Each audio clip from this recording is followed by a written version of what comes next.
Olá pessoal, sejam bem-vindos a esse módulo. Dessa vez eu pretendo falar um pouco para vocês sobre toda a parte de engenharia de software. O objetivo principal é a gente atualizar o curso que já existe disponível no Provas de TI sobre engenharia de software. Ressalto que esse é um desafio muito grande para mim, porque atualmente o curso de engenharia de software teórico que tem gravado no Provas de TI, ele foi feito pelo Fernando Pedrosa. E quem conhece Fernando Pedrosa sabe que ele é um excelente professor, tem uma didática muito boa e sabe passar o conteúdo. Então, na verdade, esse é o desafio para mim. Vou tentar oferecer para vocês aqui um curso com a mesma qualidade do curso do Fernando Pedrosa, atualizando aqui os principais conteúdos para a gente ter algo mais relacionado àquilo que vem sendo cobrado ultimamente nas provas que têm ocorrido. Nesse primeiro módulo, eu vou falar para vocês um pouquinho sobre os conceitos básicos e o ciclo de vida de software. Então a gente vai começar pela parte básica, vamos começando pela parte superficial e conforme a gente for avançando no nosso curso, eu vou evoluindo esse conhecimento, a gente vai aprendendo mais com o objetivo sempre de resolver questão de prova. Esse é o nosso objetivo principal aqui dentro, é a gente aprender a resolver as questões de prova, a gente tentar pensar como que vai ser o nosso raciocínio na hora da prova para poder ali tirar o melhor em cima daquela questão que cobrou um determinado assunto. A bibliografia, ela é sempre a mesma para engenharia de software, então a bibliografia é o livro do Presman e o livro do Somerville. E muita gente me pergunta o seguinte: qual o livro que eu compro, professor? Compro o livro do Presman, compro o livro do Somerville? Eu costumo falar sempre a mesma coisa. Eu digo o seguinte: olha, o livro ele vai ser necessário depois do momento que você já tenha um conhecimento principal ali acerca dos principais assuntos do conteúdo do livro. Se você não tem muita noção daquele assunto que costuma ser mais cobrado, e você pega um livro desse, você vai acabar ficando um pouco perdido. Porque o livro do Presman, por exemplo, ele tem um pouco mais de 500 páginas. E tem assunto ali que nunca caiu em prova. Então, se você pega esse livro e começa a querer detalhar ele, começa a querer emergir dentro desse livro, você vai acabar ficando perdido porque tem muito assunto e você não vai saber direito o que você deve focar. A mesma coisa o livro do Somerville. Então, o que diria você comprar os dois livros, o do Presman com 523 páginas e o livro do Somerville com 771 páginas. Então, imagina você ter que aprender esse livro sem ter ali um direcionamento de quais são os capítulos que você deveria estudar mais. Então a ideia que eu dou é o seguinte: faça um cursinho voltado para concurso, tenha ali um entendimento, pegue material de professores, veja ali os assuntos que são mais cobrados, e aí depois que você tiver esse conhecimento, aí sim seria a hora de tentar ir para um aprendizado mais específico, seria a hora de você tentar entrar dentro de um livro e se aprofundar em um determinado assunto. Não considero o livro tão relevante num primeiro momento, porque você não precisa estudar só engenharia de software. Para a prova de concurso, você vai ter que estudar engenharia de software, PMBOK, banco de dados, redes e várias outras disciplinas. Então não dá para você se tornar proficiente em determinado assunto e deixar de lado outros que são considerados tão importantes quanto. Então o livro ele vai ser muito utilizado para você poder ter um conhecimento melhor depois que você já tem ali a base, que é o que geralmente eu costumo falar, que o nosso estudo ele funciona como se fosse uma pirâmide. Então a gente tem como objetivo principal, primeiro, atingir a base dessa pirâmide com conhecimento. Uma vez que a gente atingiu a base dessa pirâmide, aí é a hora da gente ir aumentando o nosso conhecimento. Então o livro ele vai ajudar no primeiro momento para você buscar respostas para algumas situações, para algumas questões de concurso, e também no sentido de você elaborar recursos. Fora isso, primeiro faça o dever de casa, que é pegar o conteúdo de algum professor que já fez esse trabalho de pegar o livro do Presman e do Somerville e colocar tudo isso através de teoria focada em assuntos que são cobrados em prova, e aí depois se preocupa com esse aprofundamento. Então, voltando, tanto o Presman quanto o Somerville são dois livros de excelente qualidade. Geralmente, o que muda de um para outro, eu falo para vocês ao longo desse curso. Aqueles assuntos que não forem consenso entre esses autores, a gente vai discutir. E depende mais, a didática deles são um pouco diferente, mas muitas vezes o objetivo é o mesmo, o consenso ele ocorre em bastante parte do que se refere a engenharia de software para concurso. Então vamos começar com um pequeno conceito, já que a gente vai falar sobre engenharia de software, a gente tem que saber o que é um software. Isso aqui é muito simples, é só mesmo para a gente introduzir na disciplina. Na verdade, quando a gente pega um conjunto de instruções, e essas instruções, quando elas são executadas, elas fornecem um determinado comportamento, Então, a gente pode considerar que esse conjunto de instruções ele seria o nosso software. Então, o que é o software? O software geralmente é uma ferramenta que atende aos nossos serviços, às nossas funcionalidades, provendo ali uma automatização de uma determinada tarefa. Isso aqui vai ser importante porque a engenharia de software ela vai tratar a todo momento da forma com que a gente vai construir sistemas, levando em consideração sempre a qualidade dentro desse processo de construção. Vamos começar então efetivamente nossa matéria entendendo o que se refere a esse gráfico aqui. Esse gráfico ele é um gráfico famoso e ele é conhecido como o gráfico da banheira. Tá? Ele tem esse nome de gráfico da banheira por conta do formato dele. E esse gráfico ele se refere à curva de defeitos de hardware. Então, muito cuidado, a gente não está falando de software ainda. Vamos entender como é que funciona. Um software ele vai ter um processo semelhante ao hardware, mas a gente vai começar primeiro a entender como é que funciona aqui, por que essa curva da banheira ela reflete a quantidade de defeitos existentes para o hardware. Então vamos entender o seguinte, um hardware, quando começa o processo de fabricação dele, ele tem um período onde ele vai ter uma taxa de defeitos, uma taxa de falhas muito grande, que é esse período aqui, o período inicial, que é chamado também de mortalidade infantil.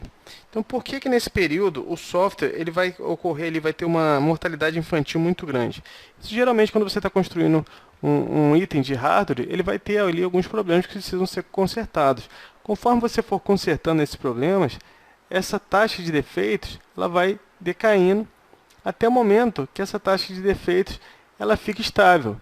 Então, esse momento, quando a taxa de falha ela está num momento estável, é aquele momento em que o produto já está pronto para ser disponibilizado no mercado, é pronto para ser lançado. Então, uma vez que esse produto de hardware ele é lançado, ele vai ter um ciclo de vida que vai ser estável. Só que ele não vai ser estável para sempre. A gente sabe que o hardware ele vai se desgastar com o passar do tempo.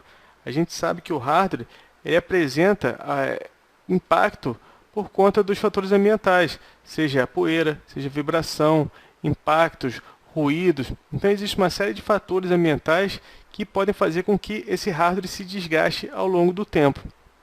E conforme ele vai tendo um desgaste, esse hardware começa a apresentar novamente alguns problemas e começa a obter ali uma alta taxa de erros novamente. Eu pergunto para vocês o seguinte, o que ocorre quando eu estou com um hardware que ele tem uma taxa de defeitos alta e eu não quero mais utilizar? A gente simplesmente joga esse hardware fora e coloca outro no lugar. E aí eu volto aqui para a minha curva estável, para a minha linha estável do ciclo de vida de um hardware. Agora, para o software, a gente consegue simplesmente pegar um software e substituir? Como é que funciona um processo de criação de um software? Então vamos imaginar o seguinte, da mesma forma que o hardware, o software ele tem um período onde ele vai ter ali uma alta taxa de mortalidade infantil, que é quando a gente está construindo esse nosso software, a gente está corrigindo problemas, vou encontrar problemas e vou corrigindo. Uma vez que esse meu software ele se tornou estável, ele já está pronto para ser disponibilizado. E todo mundo deve concordar comigo que uma vez esse software ele for disponibilizado, ele vai ter uma taxa de vida que vai ser constante o resto da vida. Ele vai funcionar aqui de maneira estável o resto da vida. Todo mundo concorda com isso? Bom, provavelmente, no primeiro momento, a maioria das pessoas concorda com isso. Só que não é dessa forma. Por que não é dessa forma? Porque o software ele não se desgasta, só que ele se deteriora. Ele se deteriora por conta das alterações que ocorrem nos sistemas. Então, na verdade, essa curva aqui, ela é chamada de linha ideal. Por que linha ideal? Porque isso é o que deveria ocorrer caso o software fosse disponibilizado e nunca mais tivesse manutenção, nunca mais tivesse nenhuma alteração. Aí sim, ele teria essa que é considerada a linha ideal. Só que a gente sabe que o software ele vai sofrer diversas alterações, sejam elas mudanças para corrigir problemas, ou sejam elas adaptações ou mesmo evoluções do seu sistema. E conforme você tem uma adaptação, uma manutenção nesse sistema, quando você faz essa alteração, você vai ter ali um início também, onde tem uma taxa de falha muito grande. E você conserta esses problemas e incorpora essa alteração, essa modificação no seu sistema. Só que o problema é o seguinte, essa linha, conforme você faz uma alteração, ela nunca mais retorna ao estado inicial. Sempre que existe alguma alteração, a linha ela vai se distanciar da linha ideal. Por quê? Por conta, fruto dessas modificações, uma vez que as modificações vão gerar novamente novos problemas. Esses problemas, essas taxas de falhas vão ser consertadas, mas eu nunca mais volto para a minha linha ideal.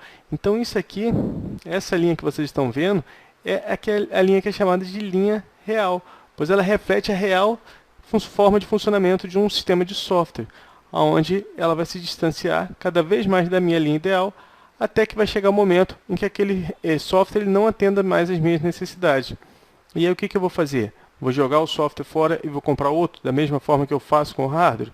Não, não tem como eu fazer isso. No software eu teria que, muitas vezes eu vou manter aquele sistema como um sistema legado e vou continuar utilizando ele sem prover novas manutenções ou novas evoluções, ou então eu vou tentar verificar algum software que substitua essas minhas funcionalidades que existem e vou passar por um processo de fabril, um processo de fabricação, de desenvolvimento de um sistema novamente. Então, a primeira informação que a gente pode tirar desse gráfico é o seguinte: a manutenção, a alteração, ela aumenta a complexidade de um sistema. Isso é um fato? Sim, isso é um fato. E aí muita gente pergunta, mas e se eu faço uma manutenção documentando de forma correta, tudo seguindo ali o script?